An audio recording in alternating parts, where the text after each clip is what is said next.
houses, just by the way we build them and the way we live in them, are full of holes, like the gaps between the window casing and the framing, the little spaces left over where pipes and cables go through walls and floors, and 100 other places where hot or cold air can get in or out, wasting the homeowner's energy and money. Billions of dollars of energy is thrown out the window this way, so we weatherizers really have to come to the rescue. Caulk is the most common way to seal these air leaks, and caulk is just caulk, right? Let's just go out there and do it. But wait a minute. Have you ever tried to seal an air or a water leak with caulk and find that it just didn't work, that it just kept on leaking? It turns out that not all caulks are created equal.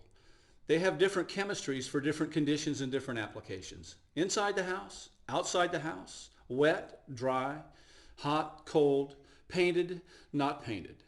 When you go to the store to pick up caulk for a weatherization job, there are so many choices. How do you know which ones to pick? Stick with me for the next few minutes, and we'll turn this problem into no problem. Caulk, or something like it, has been used for centuries to fill gaps in things. Traditionally, the gaps between planks and wooden bolt holes were caulked with oakum, which is rope fibers gunked up with pine tar. The cracks in the walls of log cabins were chinked with mud and later Portland cement. Glazing putty, which is a form of a caulk or sealant, has been used in windows for hundreds of years to keep out air and water. When you're selecting sealants for a particular job, there are several things you need to think about. Will it stick to wood, glass, plastic, or metal? Is it elastic? And if so, how elastic is it? Can you paint it? Can you get it in different colors? How's it going to look when you're done? Or even are you going to see it when you're done?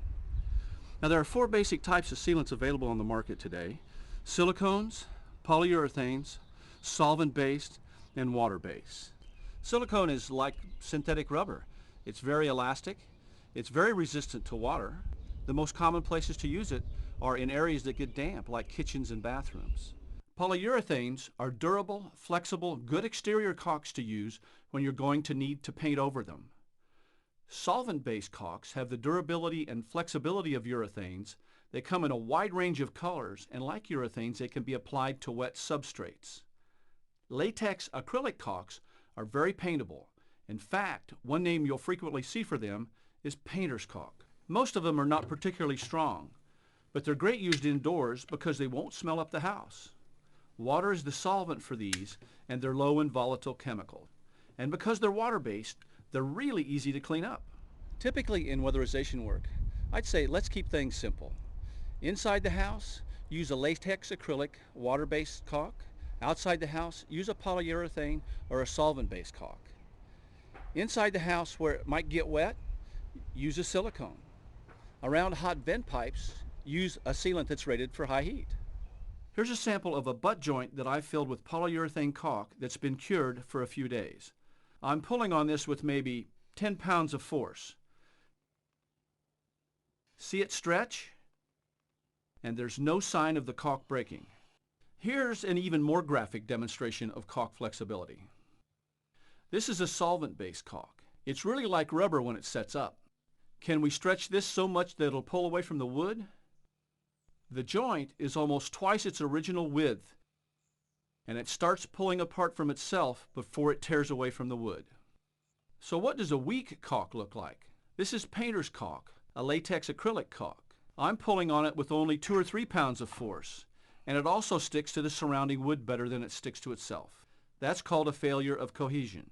If it had failed at its connection with the wood, it would have failed in adhesion.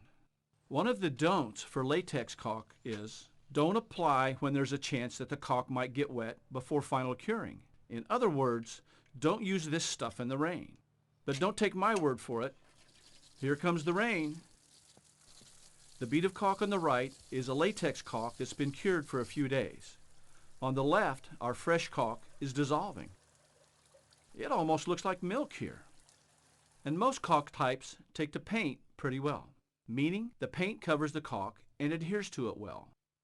The exception, silicone caulks, which will frequently look like this after painting. In any given category of sealant, the ones that cost more usually perform better. That means they'll have a higher percentage of solids, they'll stick better, and they'll be more durable. You pay more for a tube, and you get better performance. So is it worth it? Well, you know what they always say. If you don't have time to do it right the first time, When will you have time to come back and fix it later? Caulk is not the only way to stop an air leak. You can also use this spray foam in a can. The way it works is you spray the can, and when it gets out and exposed to the moisture in the air, it cures or hardens. Now, pro weatherizers will use something like this, which is a canister and an applicator. You screw the canister onto the applicator and you open the valve and out it comes. I prefer the Pro Gun setup because at the end of the day you can shut this off at the nozzle on the back and set it aside and come back and use it later, tomorrow or the next day or even next week, and it'll still work. It'll still come out of the can.